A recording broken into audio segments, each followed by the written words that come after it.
کچھ انسیڈنٹس ایسے ہوتے ہیں جس میں لوگ ڈاٹس کنیکٹ کرتے ہیں اور ہیپننگس بہت انٹرسٹنگ ہوتی ہیں اگرچہ کنسرننگ بھی ہیں کہ سابق آرمی چیف قمر جاوید باجوہ صاحب جن سے کافی مخاصمت رہی عمران خان صاحب کو بعد میں جب انہیں اقتدار سے نکالا گیا، ان کے حوالے سے خبر آتی ہے کہ وہ زخمی ہو گئے ہیں، وہ آئی سی یو میں زیر علاج ہیں. تو اس خبر کے پیچھے بھی لوگ کچھ نہ کچھ ڈھونڈنا شروع ہو گئے. تو سیٹ صاحب اگر یہ خبر ایسی تھی بھی تو اس کو میڈیا پہ لانے کی کیا ضرورت تھی اور اس طرح سے بتانا کہ وہ باتھ روم میں گرے ہیں اور وہ آئی سی یو میں زیر علاج ہیں؟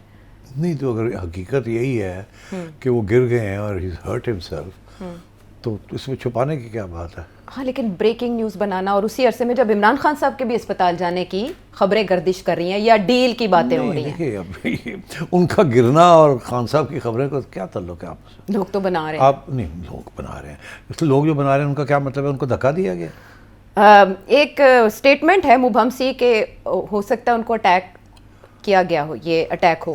یہ رانا ثناء اللہ صاحب نے نہیں، ان کا مطلب کچھ اور ہے. اس کا مطلب یہ ہے، ایک تھیوری یہ ہے کہ وہ غسل کر رہے تھے اور پھسلے اور گر گئے اور چوٹ آ گئی، ٹھیک، اور اس سے بے ہوش ہو گئے. اچھا. اور اس کے بعد ہسپتال لے گئے، پتہ لگا کہ کنکشن ہو گئی ہے، پھر بے ہوش رہے اینڈ سو آن. اس کے بعد اب کمپلیکیشنز ہو گئی، موٹی بات. دوسری تھیوری یہ ہے کہ شاید ان کو کوئی ہارٹ اٹیک ہوا while he was in the toilet اور اس کی وجہ سے وہ گر گئے، پھسلے نہیں.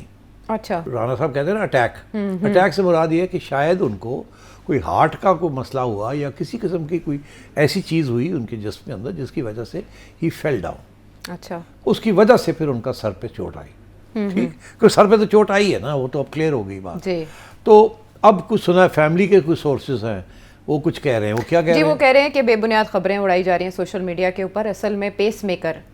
تو ان کے ہاں وہ ان کے پاس پیس میکر تھا. جی. پیس میکر میں کوئی پرابلم آیا جی جس کی وجہ سے انہیں چکر وکر آیا، وہ گر گئے، بے ہوش ہو گئے گر کے، اور پھر ہی ہرٹ ہمسیلف. یہ وہ دیکھیے میں آپ کو بتاؤں، جب آپ باتھ روم میں یا کہیں بھی گرتے ہیں نا اس عمر میں، دو چیزیں ہوتی ہیں میں آپ کو بتا دوں. ایک یہ ہوتا ہے کہ وین یو فال آپ ہپ پہ گرتے ہیں، جی کولے کے وزن پہ، اس میں یا لیفٹ ہپ یا رائٹ ہپ فریکچر آ جاتی ہے. اور جب جتنے آپ کی عمر زیادہ ہو اتنی زیادہ چانسز ہوتی ہیں فریکچر کی، بیکاز آپ کی بونز جو ہیں وہ سافٹ ہو جاتی ہیں، ڈکلائن کر رہا ہوتا ہے نا ایز یو گرو اولڈر، تو وہ فریکچرز آ جاتے ہیں. یہ ویری پینفل. کبھی کبھی ہپ ریپلیسمنٹ سرجری کرانی پڑتی ہے اس کے بعد، کامن. دوسری چیز یہ کہ جب آپ گرتے ہیں تو ہپ کے علاوہ آپ کا سر لگتا ہے جب آپ نیچے گرتے ہیں. موٹر سائیکلوں میں بھی ہیلمٹ کیوں دیے گئے کہ جب آپ گرتے ہیں تو آپ گھٹنے، ہپس اینڈ ہیڈ، یہ انجریز ہوتی ہیں. تو ہیڈ کے لیے تو، مگر جب آپ باتھ روم میں گریں گے تو پھر تو آپ ہیڈ جا کے لگے گا وہ پتھر کے اوپر ہی نا، بیکاز باتھ روم کے اندر تو پتھر کے ساری چیزیں ہی پتھر کی ہوتی ہیں. ایک آدھ چیز پلاسٹک کی ہوتی ہے، باقی تو سارا ہارڈ آئرن یا ایلومینیم یا وہ ہارڈنڈ میٹلز ہوتے ہیں نا. شاور بھی تک ہارڈ ہوتا ہے، ڈور نابز جو ہوتے ہیں وہ بھی بڑے کاپر یا براس کے ہوتے ہیں، سو آن. اور جو نیچے زمین کے اوپر بھی جو ٹائلیں ہوتی ہیں دے آر آلسو ہارڈ. تو سو I think he feel down. اب وہ پھسلے ہیں یا کچھ ہوا ہے ان کو جس کی وجہ سے وہ گرے ہیں. جی دونوں میں ایٹ دی اینڈ گرتے ہیں، مگر ایک جو ہے وہ ایسے ہے کہ پھسل گئے وداؤٹ نوئنگ، دوسرا یہ ہے کہ کچھ ہوا تو آپ گرے ہیں. کیونکہ آپ ویسے بھی پھسل سکتے ہیں نا. You step on to bathroom floor جس کے وہ ابھی وہ صفائی کی ہوئی ہے، تھوڑا صابن لگا ہوا ہے، صابن میں پیر لگا وہ گر گئے. تو آپ تو وہ تسی سڑک جاندے ہو تو کیلے دی چھلکے دے اتنے تسی پیر آ جاتے ہو، گر جاتے ہو. تو مطلب یہ باتھ روم میں تو بہت کامن ہے، اسپیشلی فار اولڈر پیپل. ہاں تو میرا خیال ہے اس قسم کی کوئی چیز ہوئی ہے جس کی وجہ سے now he is in a serious illness. اب وہ complications کیا ہیں I don't know, but I can only pray that all is well. Hopefully soon he'll be home, but I don't know the situation. جو report کیا جا رہا ہے وہی سامنے آ رہا ہے، اور ان کی فیملی بھی یہ بتا رہی ہے کہ وہ پہلے سے طبیعت ناساز تھی اور وہ کچھ محسوس کر رہے تھے، متلی وغیرہ ہو رہی تھی، جس کے بعد ان کے ساتھ یہ ہوا. بہرحال وی وش ہم ہیلتھ اینڈ اسپیڈی ریکوری. اب آگے جب چلیں تو جیسے میں بتا رہی تھی کہ عجیب و غریب واقعات ہو رہے ہیں جو کہ شکوک کو ہوا دیتے ہیں، اسپیشلی جب ایک فوٹیج ریلیز کی جائے.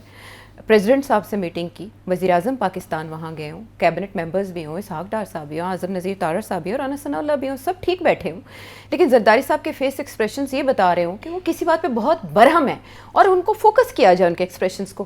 تو اس سے ایسے لگتا ہے کہ پتہ نہیں یہ کنیکشن عمران خان صاحب کے ساتھ ہونے والے معاملات پہ بن رہا ہے این ایف سی یا ریگارڈنگ 28ویں ترمیم بن رہا ہے, خواجہ آصف کے جو ریمارک سامنے آ رہے ہیں ان پہ بن رہا ہے, کیوں اتنے برہم نظر آئے, فوٹیج ایسی ریلیز کیوں کی گئی؟ آپ دکھائیں گے جی وہ سامنے چل رہی ہے, آپ دیکھیں ان کے چہرے پہ ناگواری کے تاثرات, حالانکہ وہ ہمیشہ اسمائلنگ, ان کی بڑی پلیزنٹ اسمائل ہے, دانتوں کے ساتھ ایک بھرپور اسمائل کرتے ہیں وہ, اور اب آپ دیکھیں ان کے ماتھے پہ بل ہیں, اور باقی یہ اسحاق ڈار صاحب کی آپ ہلکی سی مسکراہٹ دیکھیں. تو آپ ایک سائیکالوجسٹ ہیں, فیس ریڈر ہیں. نہیں, پھر آپ کیا, واٹ آر یو ریڈنگ, آپ کو کیا نظر آ رہا ہے؟ آئی ایم جسٹ ریڈنگ کہ باقی سب نارمل دکھائی دے رہے ہیں, یہاں تک کہ شہباز شریف صاحب. تو لیکن آصف علی زرداری صاحب کو اتنا غصہ کس پہ ہے کہ محسن نقوی صاحب بھی بیٹھے ہیں, آپ دیکھیں سب پرسکون ہے سوائے آصف علی زرداری صاحب. تو آپ کہہ رہے ہیں کہ زرداری صاحب ناراض لگ رہے ہیں کسی بات پہ بہت. اچھا, میں نے بھی دیکھی ہے, میں نہیں سمجھتا وہ ناراض لگ رہے ہیں. زرداری صاحب کو آپ اگر اچھی طرح جانتے ہیں تو جب وہ کوئی بات آرگیو کرتے ہیں نا, اچھا, تو یہی لہجہ ہوتا ہے, یہی ان کی شکل بھی ایسی ہوتی ہے. ہی از ویری پیشنیٹ, جب وہ آرگیو کر رہے ہوتے ہیں نا, پوائنٹ میکنگ کر رہے ہوتے ہیں, اچھا, تو ایسے ہی کرتے ہیں. اس کا یہ مطلب نہیں ہوتا کہ وہ ناراض ہیں, وہ ایک اسٹریس کر رہے ہوتے ہیں کہ نہیں ایسے نہیں ہے, دیکھو نا یہ ہے وہ, دیٹس ہاؤ ہی ٹاکس. تو یہ ناراضگی کا اظہار نہیں ہو رہا ہے, یہ میری ریڈنگ ہے, میں جانتا ہوں زرداری صاحب کو, وہ کوئی نہ کچھ بات کہہ رہے ہیں جو کہ سب سن رہے ہیں.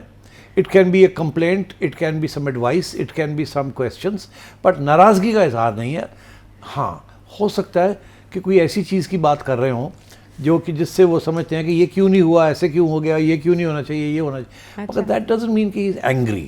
اچھا, اٹ کین اونلی مین کہ ہی از اے لٹل فرسٹریٹڈ. فرق ہوتا ہے نا. اب فرسٹریشن میں کہہ رہے یار کی کرتے پہ ہو تسی, یہ نہیں کیتا, وہ نہیں کیتا, دوسرا یہ کیوں نہیں کیتا تسی, یہ I don't like it. There are ways of. اب پریزیڈنٹ صاحب جو ہے, میرا خیال ہے کچھ باتیں کر رہے ہیں. اب میں چڑیا کو میں نے بھیجا تھا, یار پتہ تھا کر کے آ. اچھا, عائشہ کہہ رہی ہے بڑے ناراض ہیں. انہوں نے کہا نہیں چڑیا ہوا, یہ کہ ناراض شاید کوئی نہیں, یہ سارے ملے جلے نے, کوئی ناراضگی نہیں کی. اچھا, نالے افورڈ ہی نہیں کر سکتے ناراض ہونا. اچھا, افورڈ نہیں کر سکتے. ناراض کس پہ ہونا ہے, گورنمنٹ کے اوپر ہونا ہے. گورنمنٹ, خبریں تو ایسی ہی چل رہی ہیں کہ وہ کچھ معاملات پہ ناراض ہیں, اور انہوں نے اپنے اراکین اسمبلی کو کہا ہے کہ آپ نے قانون سازی میں حصہ نہیں لینا. یہ بریکنگز چل رہی ہیں. اچھا میں آپ کو بتاؤں کیا چکر ہے, کیا چکر ہے, تھوڑی سی خبر آپ کو دے ہی دیتے ہیں. جی بتائیں. چڑیا لے کے جو آئی ہے. اچھا, چڑیا کہہ رہی ہے کہ زرداری صاحب یہ کہہ رہے ہیں, جو تجویز زرداری صاحب کہہ رہے ہیں کہ یہ بہت سے بلز جو ہیں جو آپ لوگ میرے پاس بھیج دیتے ہیں, جی میں پھر جب ان کے اوپر سائن کرنا ہوتا ہے تو میں کچھ وقت لگاتا ہوں, کیونکہ مجھے بہت سی چیزوں کو سمجھ نہیں آتی آپ لوگ کیا کر رہے ہیں. آپ کو چاہیے کہ پہلے کوئی کمیٹی ہو جس سے میرے لوگ بھی بیٹھے ہوں, وہ طے کریں, اور پھر مجھے بتایا جائے کہ ہم نے آپس میں طے کر لیا, اور آپ مجھے پہلے دکھا دیا کریں کہ جو آپ میرے سے سائن کروانا چاہتے ہیں آفیشلی, ان آفیشلی مجھے کنوے کر دیا کریں. پھر میں فوراً جو بھی کرنا ہوتا ہے میں پہلے ہی آپ مطلب پہلے ہی مکمکا کر لیا کریے, تاکہ بعد مینو ہو رہے تھے نظر ثانی نہ کرنی پائے. میں آئے تو میں کگی مار دیا. یہ مس انڈرسٹینڈنگز ہو جاتی ہیں کہ جی زرداری صاحب 3 دن سے لے کے بیٹھے ہوئے ہیں, ہفتہ ہو گیا لے کے بیٹھے ہوئے ہیں. وہ کہتے ہیں میرے پاس آتا ہے, وہ ہاف دا ٹائم مجھے نہیں پتا ہوتا آپ نے اب کیا کیا ہے, نہ آپ کے لوگ آ کے مجھے بتاتے ہیں, نہ میرے لوگ مجھے بتاتے ہیں, اور میرے لوگ جو ہے ان کو تو عام طور پہ پتہ ہی نہیں ہوتا آپ لوگ کر کے رہے ہیں, تو آپ ان کو تو کانفیڈنس میں لیتے نہیں ہیں. تو ایک کمیٹی جو ہے اس کے اندر یہ, کیونکہ یہ کرتے ہیں نا گورنمنٹ والے کہ وہ جو کمیٹیز بنی ہوئی ہیں اس میں جاتے ہی نہیں ہیں, انج کر کے آیا تھا, انج کر کے گیا تھا, چلو جی چلو. تارڑ صاحب اسی لیے بیٹھے ہوئے تھے, اسی لیے ان کو بلایا ہوا تھا.